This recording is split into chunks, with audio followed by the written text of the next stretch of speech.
Alright, abusia ye mo bibia kwaba na Informera Mega TV and platform we eso.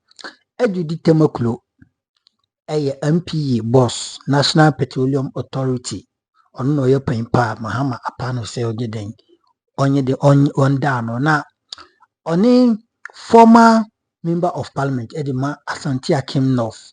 Yura Andy lawyer Andy Appiah Kubi. Owura we na wagina mu age penye se obeye eye lawyer Ediama Chema Wontumi ni case a ekoso CCA na Edudzi Tamaklo ene na clâshed Sansona oni Kofi Bentel mani Ghana vice president na nina eni se Galamsey ya ekoso yi omu kiremu a escalated enema bi nkoye me de minim de because me hunu se no as a fight no kra no akofom chance na kufaro te so but nina mu yanko na yinkuti se ni bi yakoba yebe toaso ede ma meso so do wadwenkyire betum na wa like dwumadi na wa share na foforo ni bia yenti nkomo no se di siko ye ko bebe toaso. Our learning is that bail is solely at the discretion of the trial judge.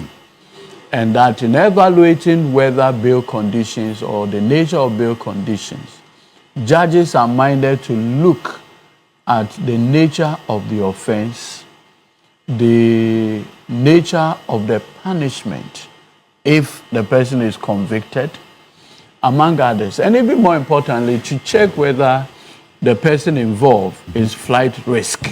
Right. All those are matters that a judge is permitted by law to examine and come into a conclusion.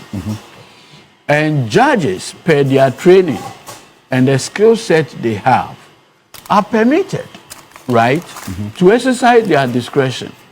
More importantly, the avenue is provided for them, even when we disagree with the nature of bail conditions, to move further.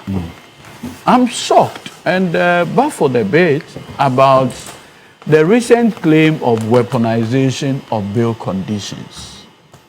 I find it a bit curious. My senior here talking, and I listened to him whilst here. The NDC MP, can he tell me the charge against him whilst here? What charge had been preferred against him in court? If you do not have the benefit of the charge, what the punishment for that offense is, the risk of him running away, that's a sitting member of parliament. That parliamentary thing is enough to even put him on self-recognizance. And the history is there of previous MPs who have gone through criminal prosecution and have been admitted to self-recognizance. That's a fact. 2, what exactly is the offense of the MP? So to try to link, and I can understand him. I mean, if I were to be in your shoes and I've had the benefit of defending a client, because you see, if you look at the Minerals and Mining Act as amended, the punishments for engaging in illegal mining activities, specifically the nature that his client is alleged to have, engaged in, the punishment is beyond 15 years. That's quite serious. And if you look at the drafting of the Minerals and Mining Act and the punishment thereunder, it is almost strict liability offense. Ask him. It is almost strict liability offense. And when I say it's like strict liability offense, the nature of the offenses under the act is said that if they say you need license and you don't have it, no explanation. It doesn't lie in your mouth to say, like borderline. It is simply binary. it is either 0 or 1. That is the nature of accusation his client is facing. That is quite serious. I would not wish my client to be charged under the Minerals and Mining Act, because in 2019, the act was amended to enhance the punishment. And that 2019 amendment of the act, which enhanced the punishment, took the punishment at that time from 5 years to 15 years. Yes. And so by reason solely, even of that offense, every judge will be cautious in looking at the bill. And again, if you look at the offenses of, like I pointed out, it's almost strict liability. And that makes it extremely dangerous offenses under the Minerals and Mining Act. In the specific case of the NDC MP, do you know that as at the time he was taken to court, even his statement had not been taken?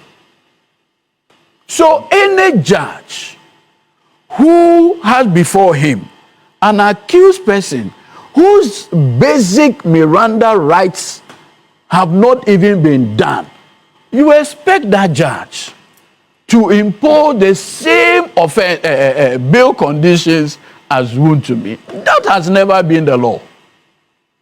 Regrettably, that has never been the law. And so please, if we have the benefit of public education, may we not respectfully provide a narrative that creates an impression that there had been something selective. Why? In terms of bail, I represent a very prominent Ghanaian in this country. Very, very prominent. At the risk of mentioning his name. Governor, deputy governor, became whatever. He was charged with criminal offenses. I represented him in court with my boss then. The court imposed a bail of 100 million Ghana cedis on him in this country. When you were in government, hold on, calm down. I'm a private, the MPP. Yes. By that time, he was even the deputy minister. Yes, but wait. I am saying that these were matters that you were privy to. When the judge imposed this 100 million Ghana cedis bail, I remember vividly. In court that morning, Madam Gloria Kufu, if I was in the afternoon, Madam Gloria Kufu was there, myself, my senior. We made a bail application. When we saw the 100 million, I said, oh, senior, this one is as good as a refusal. Like we lawyers say, it's as good as a refusal because it ought to have been justified. You cannot execute it. So I remember right there in court, we were on our feet, praying the judge. We told him that, oh, my lord, the ink in your pen has not dried out yet. So kindly consider the 100 million. Then the judge said, okay. And we made all the prayers that this is a very respected Ghanaian, fixed place of abode. Look at his age. He's not flight risk. He has dutifully served this republic in different capacities. Kindly admit him even to serve recognizance. The judge said no. Admitted him to bail the sum of 100 million Ghana cedis. Upon further prayers, then the judge said, okay, I'll review it to 65 million Ghana cedis. Right here. It was under the MPP. So, it was when Anado was president. No, I'm coming, hold on. Can I? Please, I'm coming, senior, I'm coming. I'm coming. Land on that. I'm coming. So I will. I'm just coming there. I'll conclude on subject of the issue. I remember, even when he brought it to 65 million Ghana cedis, we prayed that, oh, my Lord, do something about it. We ended up at 65 million. He said, look, we have the right to appeal his decision if we are not comfortable with the 65 million Ghana cedis. That's how we ended it. I see. And we quickly had to look for persons who can stand surety. I left that day, the court premise 8 p.m. with my clients. You see, in all So of this, I am just saying that, you see, let not the impression be created today that somebody is weaponizing bail. No. specific reference. I wish, look, I wish at a personal level that depending on who the person is, and if you can admit the person to self-recognizance, why not? What is important is to ensure the person's attendance to court. That is to face the charges preferred against. I've had clients who were given self-recognizance. I represented 2 MPs before. When the judge realized that they were MPs, he said, look, I will admit you to self-recognizance bail. Deposit your passport. And I recall vividly, my client was a member of the Pan-African Parliament. Anytime he needed to travel abroad, I had to go to the court with an application. The state will come and say whether they are opposed to the release of the passport or not. Okay. That's what I have to contest. So let's get it clear. Let me quickly, yes. First and foremost, I am not considering any accused person or any suspect with a political color. That one, as far as I'm concerned, it doesn't work for me. So he is an MP who has been or who has been arraigned before the police or anything. Just that. Whether it's NPP, NDC, doesn't matter to me as far as I'm concerned. Okay. And indeed, my comment on the bail applications and the conditions of bail is not situated in any regime. I'm talking about bail applications and conditions of bail generally in Ghana.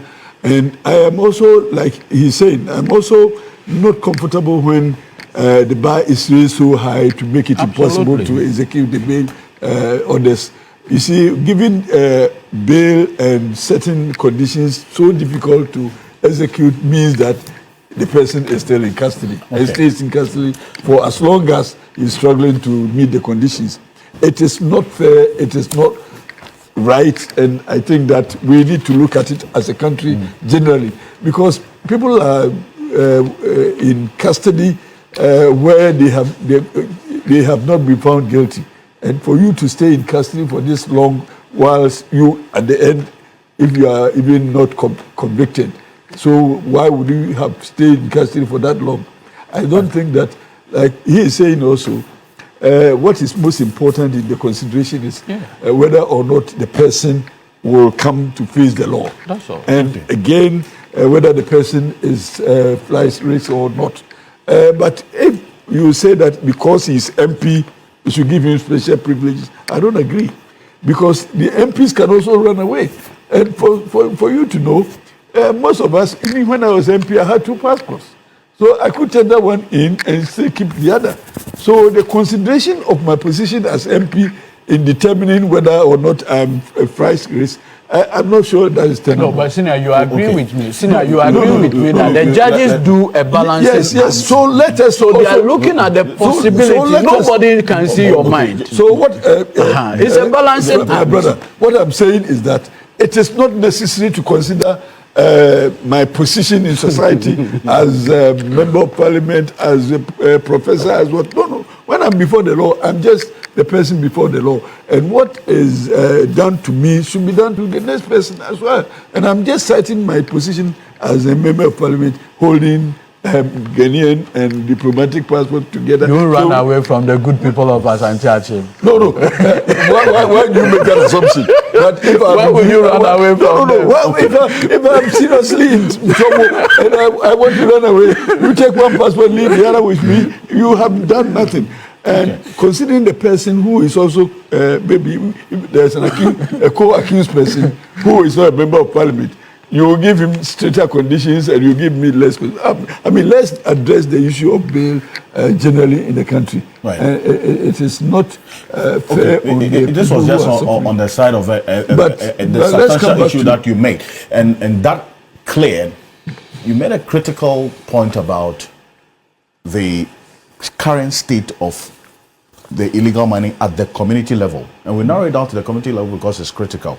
And Edudzi, we're going to respond to a number of things that Awolase had indicated. But I still stay on Andy Appiah Kubi while I acknowledge the presence of Christian Mamhesi. He's a private legal practitioner as well. Good morning. Thank you so much for joining us. Kofi Bentel is joining us in a bit as well. He's just a private legal practitioner. But Andy Appiah Kubi referenced what is happening now, where previously the community members were the ones who were fighting and resisting the illegal miners.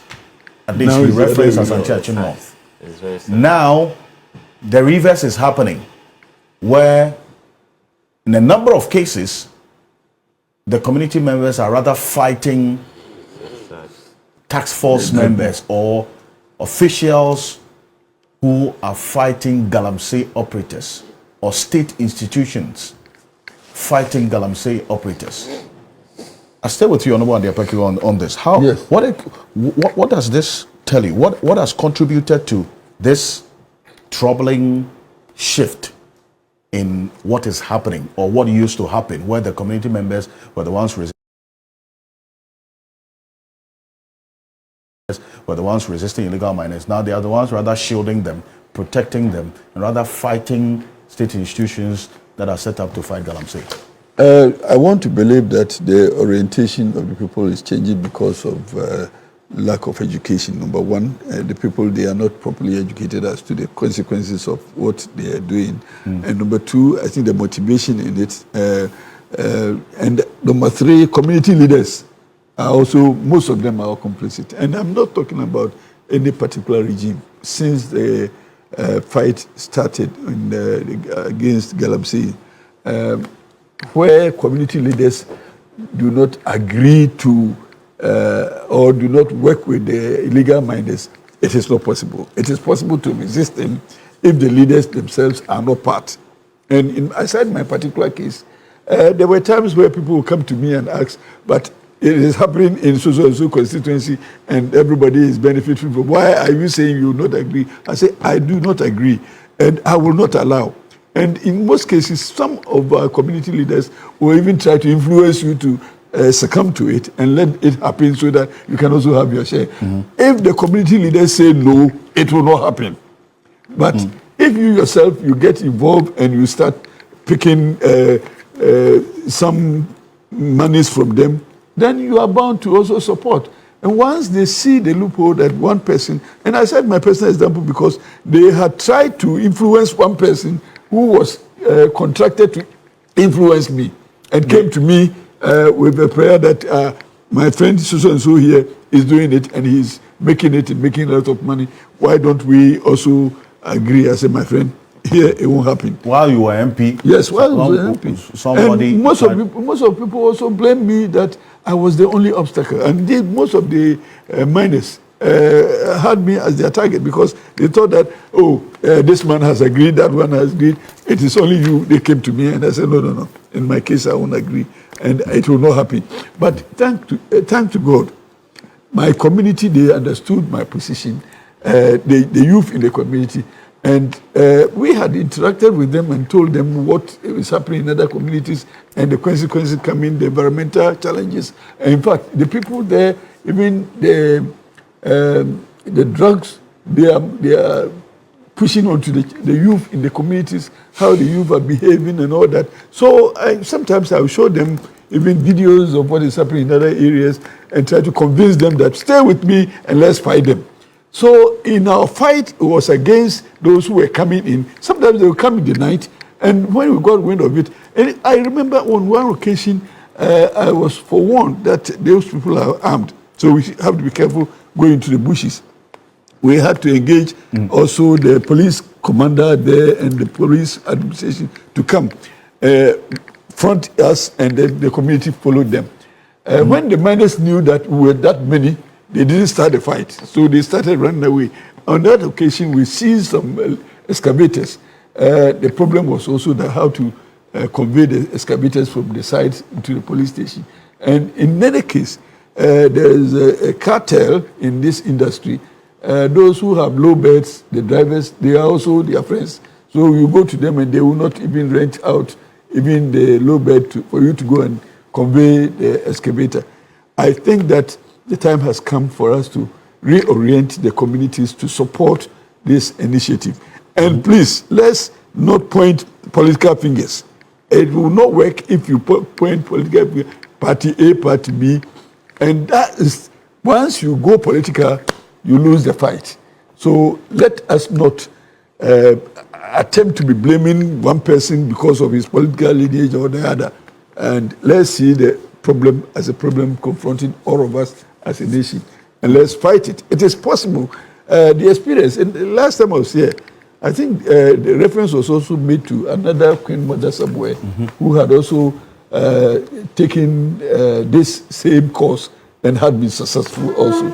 So when you have success stories, case study, is here, the way we did it, let's continue to do it.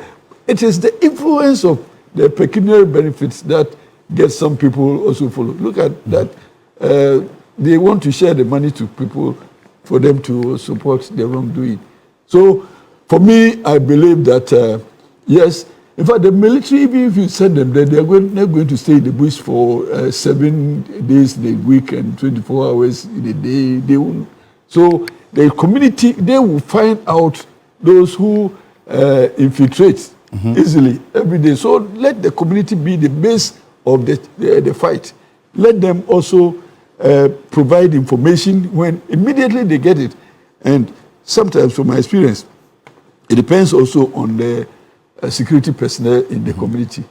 In my particular case, I had a police commander who was also against illegal mining. So anytime I call him, he will mobilize his men and then he will be ready to move into the bushes.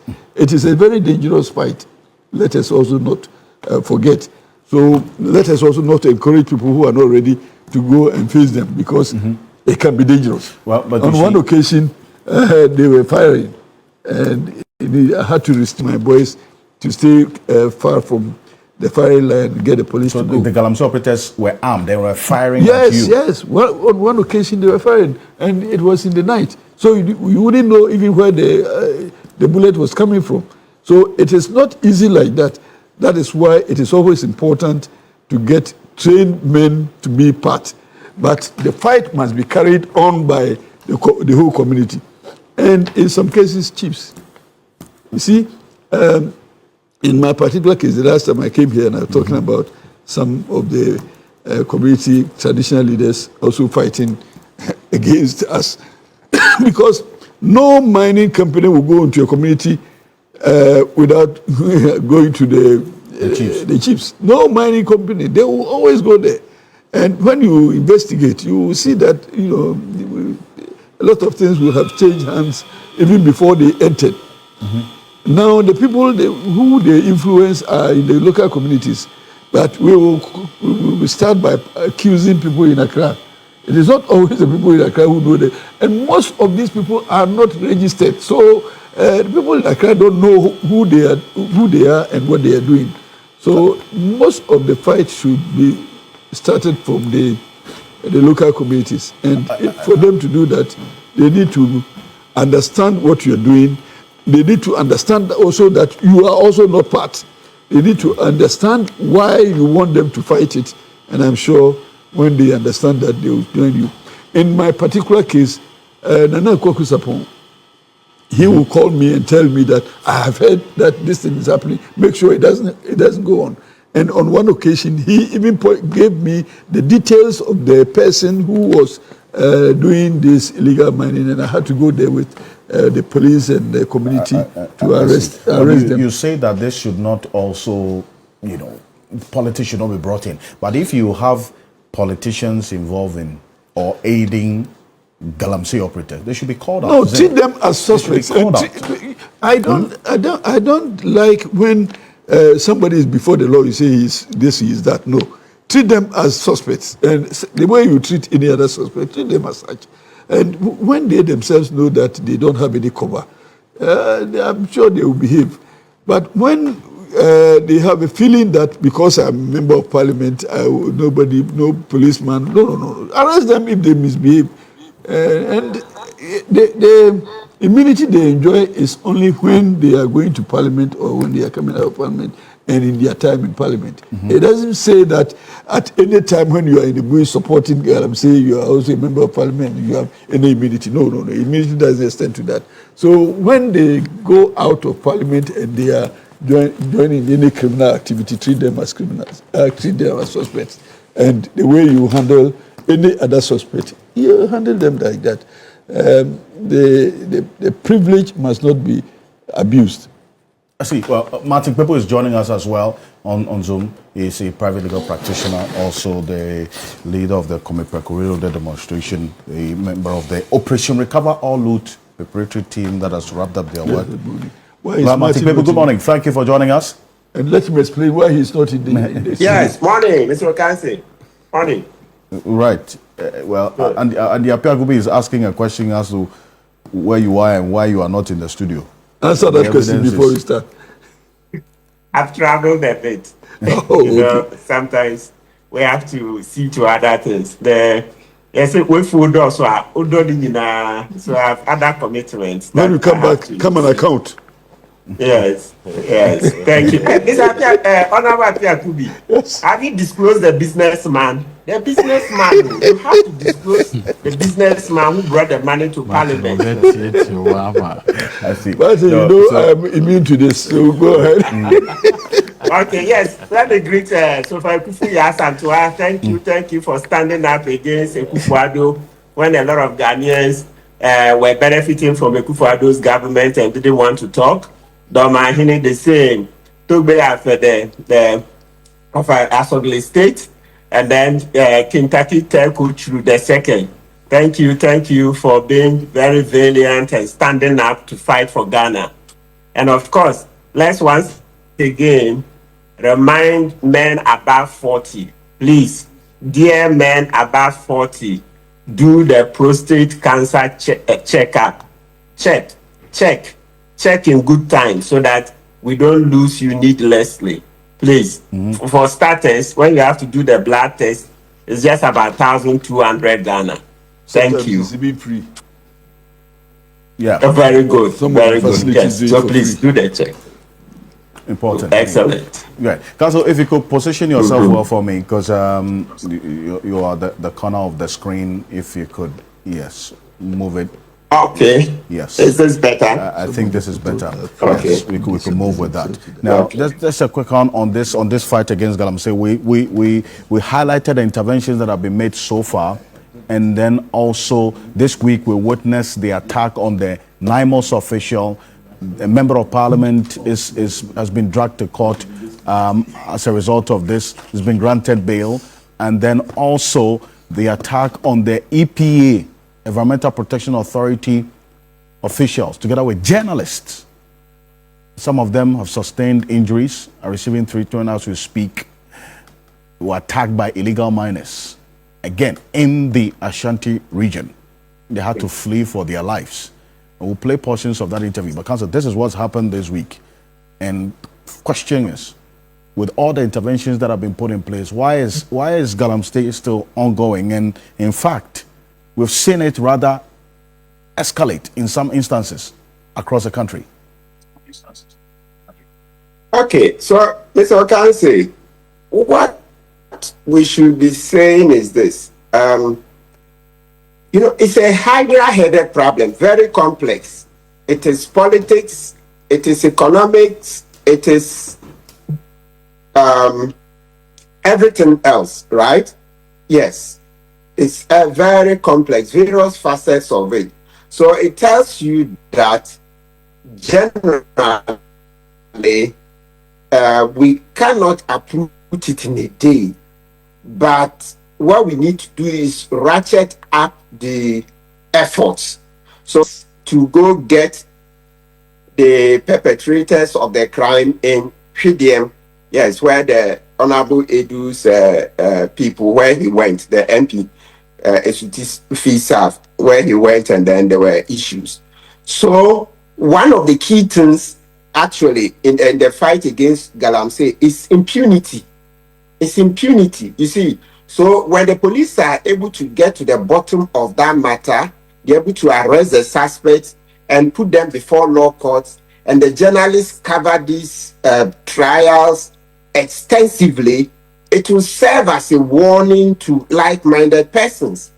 Yes, because in all of this, we are trying to do a behavioral change, or mindset change. So when you want to change the mindset of criminally minded persons, you show them what is happening in the law courts. So if they see that other persons are before the law courts, then chances are that they would behave. You see, they would behave. So that's why I think we should, that's the first prosecution. Yes, in the process, we are not asking that their rights be trampled. No, let's observe their rights, okay? Because sometimes when we overrush, we may cause injustice, but it should be swift, daily trials.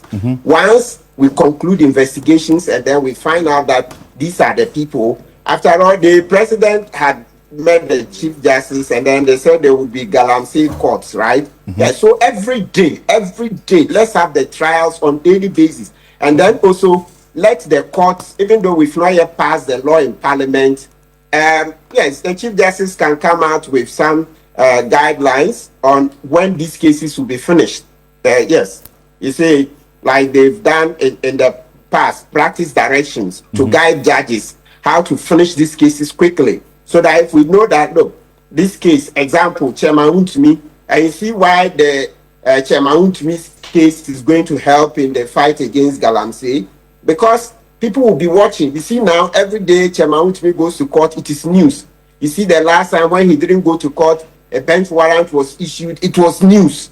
You see the effect it's having. And that's exactly what we're asking for since 2022, when we presented a petition to Faustina Ndokofi, the Commissioner of Police, those days CID boss. And then another one was presented to IGP by the Media Coalition Against Galamsey. And IGP gave it to Faustina Ndokofi. So Ndokofi had 2 petitions, and yet she was frustrating the work with Superintendent Inkum helping.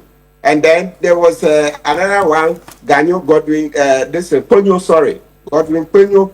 Ponyo was more helpful, but you see, those who were politically aligned were frustrating the work.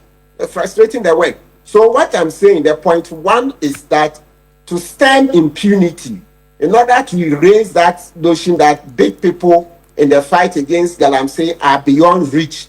The criminal justice system is like a spider's web. It can only catch the weak ones. What we should do is that Wontumi's trial like this should proceed expeditiously. Let's also have timelines when the cases will finish, right? Very, very important. Then let's go, I support point number 2.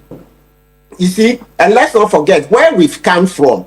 What we are looking for, this behavioral change. You see that just a year ago, about this time, we're still fighting Akufo-Addo to stop Galamsey because he had sanctioned mining in forests. You see, the LI, right? So 2462. He had sanctioned mining in forests. Remember the popular Itiwa case, which we started. We went to court in 2019. The Akufo-Addo's government was fighting us, and that's how I even lost my job in the law firm I was working for. That you say you dare to fight Galamsey, you'll be out of this office. I see. And I was out, etc. Right? So the point is that there was a culture of Galamsey festered and fostered by Akufo-Addo over 8 years. So when a new government comes and wants to uproot it, it cannot be overnight. And that's why I support Honorable Appiah Kubi's point that we should reorient the society, reorient them. Because for about 8 years, there was a government fostering and festering Galamsey, saying party here, Sika. You remember the Central Regional Chairman of the MPP telling from Pom-Boating, party here, Sika, the party needs money. The party needs money. And that was a culture. And I see. So, Council, if you talk about reorientation, unfortunately, I'm losing you. I'm losing you. If you could reposition so that we get some clear connection to you. I apologize for that cranky connection to Martin Pebble, but Kofi Bento is Vice President of Policy Think Tank Imani Africa. He's a private legal practitioner who are joining us. Mr. Bento, good morning. Thank you for joining us. Good morning, and pleasure to be back here. Yes, indeed. Sojourning, but you're back. Thank you for joining us. Thank you. Indeed. Before you even got in, there was a message that Dr. Emmanuel Asante sent. Says, good morning. Kofi Bento has consistently indicated that until we begin to localize the punishment and the punitive measures in the fight against Galamsey, for instance, firing DCs and MCs where this illegal mining is taking place, we may just be clutching on a straw. With these achievements that you outlined on your screen, why is Galamsey still ongoing? It appears that on that same path of thinking and what you had been consistently indicating, it's now feeding into the expectation of what the next phase of the fight should be.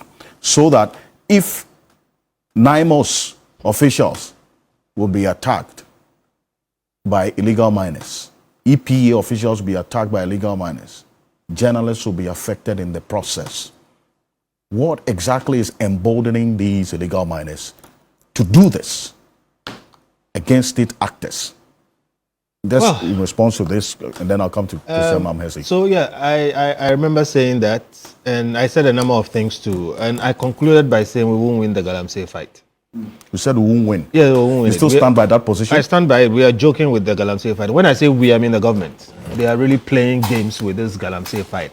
Why do I say so? Look, we've made many predictions here. One of the predictions we made, not a prediction, but some things that we found was that one, the Galamsey fight has become an elite fight, if you remember. The people on the ground have stopped the fight. It is now we in Accra and co who are fighting and screaming and shouting and holding our people. When you go to the ground, the people fight you. Today I was hearing things like that. Yeah. It's clear. I said this more than a month ago, that these are the indications. Other things that we've said, and I'm saying that these things have been said publicly, they are known, so I don't know why we are behaving as if this is strange, okay? So we've said that, for instance, already. And then we've said other things, all right? Listen, the Galamsey fight is not something for police, civilian restoration of order or whatever. Do you know what you need to make a civil arrest? A warrant. A warrant is a piece of paper. In a proper civil arrangement, when the policeman is coming to arrest somebody, they need a warrant. It's a piece of paper. And if you're a law-abiding person, or even not a law-abiding person, the police is sufficiently resourced. If they present a warrant, you will go with him. Otherwise, he will arrest you physically and take you. That's what you need. When you are dealing with Galamsey people, and we have said it, I have said it here and other places, Galamsey is no longer a civil law enforcement issue. What is it? Galamsey is organized international crime. Organized international crime? Yes, involving armed insurgents. Organized international crime involving armed insurgents and internal people who constitute terrorists or what you call internal aggression. Okay? We've said it here. I have said it here and other places that there are places in this country which are no-go areas for the state. You have territories that have been taken over by persons who are armed and well organized. These people have people sitting in air-conditioned offices in Accra, writing LCs in the millions of dollars, and importing excavators from across the world, shipping it here, and transporting it into the bush, organizing to mine gold, and ship it to Dubai. It is not a joke. So, when you have organized international crime by armed insurgents, internal terrorists, and people who constitute internal aggression against the state, you don't send the head of EPA there. Who do you send? You are joking. You don't go and arrest those people with a warrant. You don't send a piece of paper to a gunfight. We are joking. They went there in the company of military personnel. And what happened? Well, they were chased. So the point is, what kind of joke are we joking? Look, with all due respect to Madam, if she had lost her life, that would have been stupid death. Okay. You mean the EPA boss? Yes. If she had lost her life, it would have been very foolish. Why? Why? Because How do you send somebody who does civil law enforcement with her bodyguards? They didn't go to fight. They were protecting her. To people who are armed, are in the forest, who shoot at other people. I mean, what kind of joke are we joking? Look, and the fact that we are playing games with this thing is what I'm telling you, that we won't win this fight. We won't win this fight. And you know, people like to do these things to check the box. I've been there. I also went and saw the problem. Okay, this and this and this is what happened. One of these days, God forbid, we're going to send some sorry person without the necessary accoutrements. And when I talk like that, I mean any civilian person, to go and confront these young men in the bushes, and somebody will lose their life. So please, what I'm saying is, we've said so many things. It's very, very obvious. People are just not taking them seriously. You don't send a warrant, which is a tool for civilian law enforcement, into an area where you have armed insurgents. I said somewhere else, from time immemorial, from thousands of years back, gold is a spirit. And from time immemorial, it makes men mad. Gold is a spirit. And from time immemorial, it makes men mad. Why I say so is that this is not a recent phenomenon. Go and read the story of the Wild West in the US. Read the stories about wherever gold was found, wherever. People just go mad. So I don't know why we are joking with this thing. So we're joking and we're playing games. With all these interventions that have taken place, it still looks like a joke for you. That's why I'm saying that the nature of the intervention, you don't take a knife to a gunfight. Okay? This is a gunfight. If you take a knife to a gunfight, you don't know what you're doing. We are taking pieces of paper to a gunfight. We send the boss of EPA to go and do what in the Galamsey space. All right? So for me, I don't know. Maybe they know something, I don't know. But what I see is that these are armed insurgents, young men who are prepared to fight. We have seen them confront military people. So what are you talking about? Okay, so we are joking. We are joking with this thing, and God help us, it doesn't blow up in our face. So if so far the interventions that have been made is for you light-hearted joke, you say we're playing games with it, what should have been done differently? Beyond what we're seeing now? The setting up of NIMOs, Blue Water Guards, all of these almost 2,000 and over people that have been arrested and so on. What should have been done differently? So far, the only thing that looks like a serious intervention against Galamsey is NIMOs. Okay, it's NIMOs. Now, if therefore we have NIMOs, we should not be doing anything below NIMOs. We should be in NIMOs plus. And NIMOs is not succeed. They haven't succeeded. They look like the most potent effort we are making so far. So my point is that if NIMOs is the most potent effort we are making so far, we should not be doing anything less than NIMOs. We shouldn't be sending, civilian officials there to pretend that they are going to arrest people, or they are going to inspect something. This is not a normal situation. It is terrorism. It is insurgency. It is internal aggression. It is the stuff that armies are formed for. The army goes into that kind of space. They take the space. They hold the space. They impose order. And then you can come in and then do the normal things that you ought to do. But you don't go there assuming that everything is normal. Because some of those places, the guys there, if you approach them, they will shoot. So, we are watching. In fact, a number of the things that you said was corroborated by the EPA boss. I had that exclusive interview with him. I'm going to play portions of it. But let me acknowledge Dr. Arthur Kennedy as well is joining us. He's a physician and also a political analyst. Dr. Arthur Kennedy, good morning. Thank you for joining us. Good morning. Thank you to your viewers and to your panelists. Great. And I'll hold you on to that point.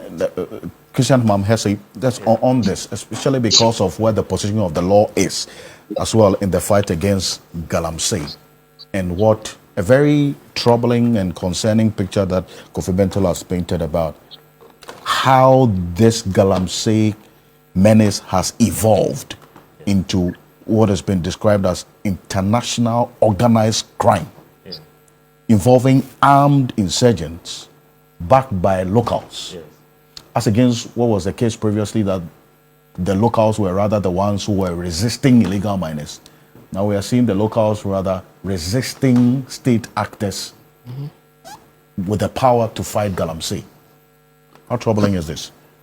It's very unfortunate. I must say. I mean, I watched the news of the NIMOS boss and then the EPA.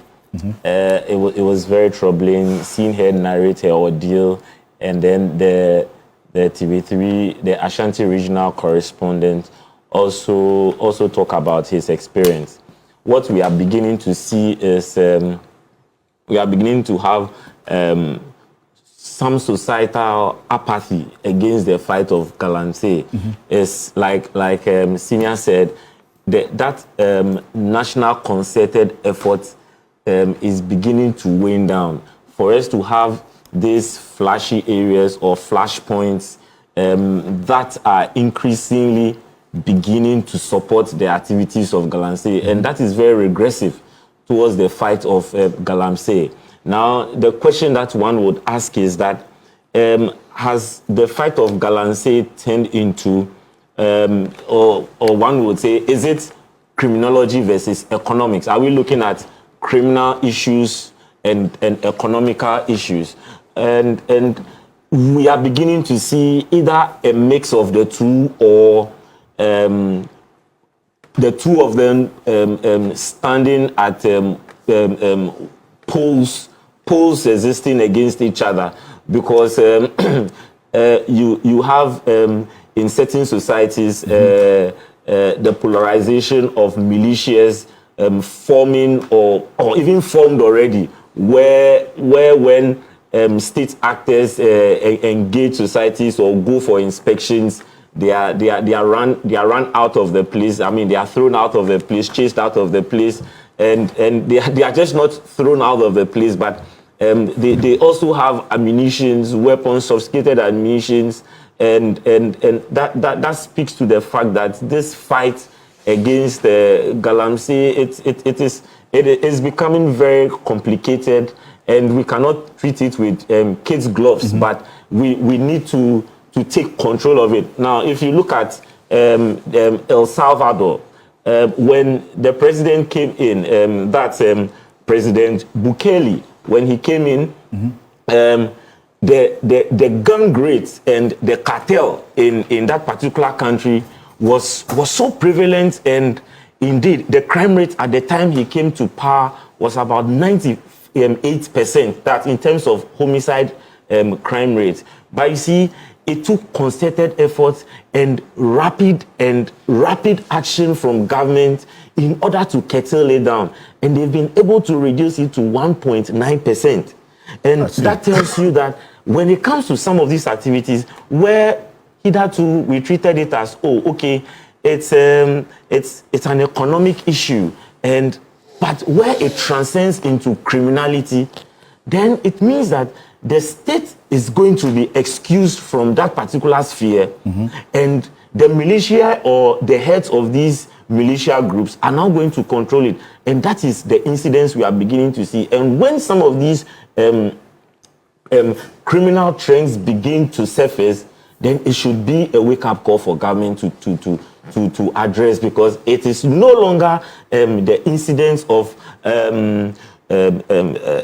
economics and let's see how we go about it, let's have the stakeholder dialogue. All those things are very necessary, but in dealing with such issues where it has now moved away from just mere economic situation, because see, some of these people, just as has been reported, earn between 3,000 to 10,000 Ghana cedis a week. And see, there are people like us and others in the banks and other areas practicing white-collar jobs who don't get that, I mean, in a week, you know. But now, so there's existing motivation to yes, there's an existing motivation, and it needs an intentional intervention from government, rather than just, oh, let's have a holistic look at it. There's soft gloves towards the soft gloves towards addressing Galamsey needs to be pushed away, and we need to usher in a very radical but legal regime to handle this. You look at our military population. We have a military personnel of 15,500 to 16,000 persons, and we have a reservist of about 10,000 cedis. Look at the totality of the Galamsey areas. Are these people motivated enough to address it? We have a police population of just about 30,000. And the UN indicates that we have the ratio of 1 police to 842. So even looking at our security architecture, we have a lot to do. So it tells you that if we're having to deploy our military and police across the country, it will be a very thin stretch of it. So then what should be the approach? Is it that we look at the flash points and we have military concentrations at that particular area to deal seriously with this menace, or we keep looking at it from the soft gloves approach so that slow but sure we have it tackled?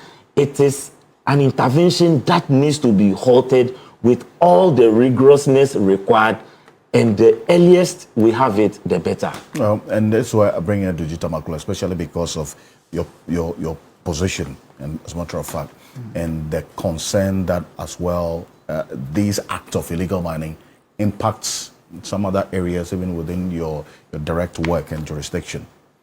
I'll recall that interview that I had with the EPA boss, that is Professor Brown Kluche, on what happened and that led to these journalists. In fact, 2 of our colleague journalists sustained very serious degrees of injury. They are responding to treatment now. My colleague Ibrahim Abubakar, Ashanti Regional Correspondent, together with the City TV and then Adom. In fact, the Adom TV reporter had a head injury. The video we've been showing since we started this program. And she narrated in detail exactly what happened that led to this head-on collision when they were fleeing for their lives. That's how she put it. They were really fleeing for their life. So it complements what you said, the description that you gave to what happened. Now hear from Edudzi Tamaklo. This is what she said. Take a look. And this we had on Ghana Tonight. They had mined in the river body and blocked the river in such a way that it has taken different tributaries around the area and flooded some places. It's messy. It was really a bad situation. So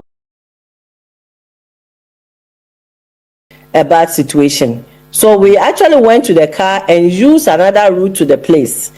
And whilst there, the people also ran. We called them to come, and then just before we could even have a conversation, they had sent news around, and so we saw built men, a number of them came with guns. We had the military with us anyway, and the national security also were with us. But then we saw that we couldn't exchange fire, so we could not fight them. So we had to run for our lives. So in the course of we running, speeding on the road, we encountered this accident. So one of the cars, which had some EPA staff and some of the journalists, had a head-on collision with a truck that is actually carrying some pipes for Galamsey, these Galamsey operations. We saw some of them on the field. So they had a head-on collision, and we had the injuries that they are now at the hospitals and attending to treatment. I see. So you're indeed confirming that you were attacked by Galamsey operators. I mean, we say well-built, heavily armed people. Yes.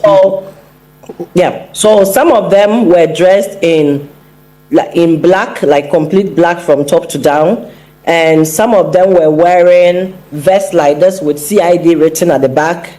We asked them, in fact, the soldiers, the national security men, asked them of their ID card and stuff like that. So it was becoming confrontational, and then we had to leave because we couldn't. They said they cannot overpower them, so we had to leave. They had their arms, but we didn't. Of course, EPA doesn't. We didn't have, so we had to run. I see. Now, what prompted the decision to run? Were they attempting to fire at you or attack you? Yeah. So whilst they were having the confrontation, we got intel. So I got a phone call from Accra that we should leave immediately where we are, and that even the route we plan to take, we should not use it again, and we should not return on the same route we came from Kumasi to Obuasi. So we had to use another route altogether, much longer, through Central region, through Western region, and then back to Kumasi. But just before we reached Kumasi is when we had a head-on collision. And this change in route, as a result of that call you got, was because intelligence had been picked that you could possibly be attacked if you use the same route you came? Yes. So as I received the call, the national security operators also had a similar call. So they were giving us feedback as they drove right in front of my vehicle, and we had one driving 2 vehicles behind. So we got phone calls from different sources, but all from the national security, that picking intel that where we are is not safe, and that we had to take cover immediately. That's the account, the horrifying account of the EPA boss, Professor Brown Kluchi, together with the team of the EPA officials and journalists. This is dangerous. Edudzi Tamaklo. This is troubling, is it not? I think that without doubt, the issue of Galamsey is what you describe as a clear and present danger. At all material time, we need to appreciate that to win this war, it will require the collective efforts of all of us, be it civil society, those in government, those in opposition, traditional authorities, most importantly, and like what we are doing this morning, the local communities, the locals. You see, if we turn Galamsey, if we turn Galamsey into Accra conversation, it will remain Accra conversation, and that is what it will be. Why do I say so? We in Accra are even more concerned about the environmental impacts of Galamsey than the people who are even drinking the polluted water. I grew up in communities where we go to the riverside, fetch water to cook, to drink, among others. That's how we grew up. Today, in most of our communities, you cannot drink that same water that has been used for generations simply because of a few greedy people. Recently, I listened to one of your colleague journalists make the point that he conducted an underground investigation. I think he's with Oiripa Paka. Yes. And he said, look, when he did this underground investigation in one of the communities in Ashanti region, he found out that the local pastor was involved, that the teacher was involved. Now they are using school kids, and in his words, Omoyam Galano. They are the kids who help in grinding the sand or what have you. The local pastor, they are not going to school. They are not going to school. So it's affecting enrollment. The teacher in the community, who is supposed to be the one to lead, the local chief gets royalties directly paid to him. And so we sit here in Accra and say, look, the chief out there has this mind that the land belongs to us. Why should a minister in Accra be telling me who should come and mine there? Because obviously, if the state gets involved, the state will ensure strict compliance with regulations. But he has given it to the boys. Every month, it's like having a trotro. And at the end of every day, the trotro driver comes to do what? Give you sales. That is the kind of thing that is happening in our rural community. So we craft the beautiful narratives, the beautiful laws, the interventions, and then we go there and there is resistance. Look, all over the world, we do appreciate. How successful has it been in fighting guerrilla warfare? I want to know. Those with the expertise. How successful has it been? All right, so that is it. Enti uti in sema ekoswa. Uti mu say yes, ampa.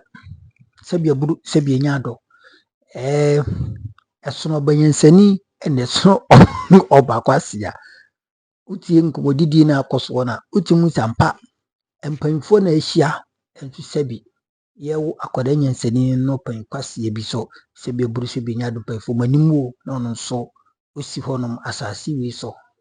Nina enise MPP for any the alucrus the vim and the vigor, the enthusiasm to speak about Galamsey fight in this country.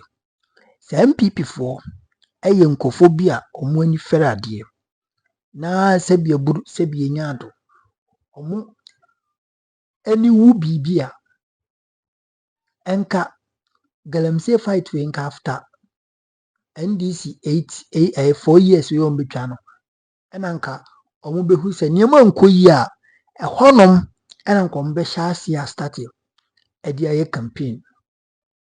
But because of say nkofo we to me adidi omo terimu dem ene de omo dwene ho a ne se omo benye tumi de omo dwen ho a ne se omo benye tumi. But say Ghana for ye be didio, say ye be do, say ye be you, say ye be dinyo, inform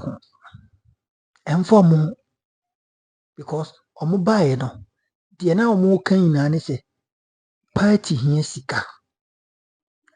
That is the only inspiration and a key picture my Wontumi at work.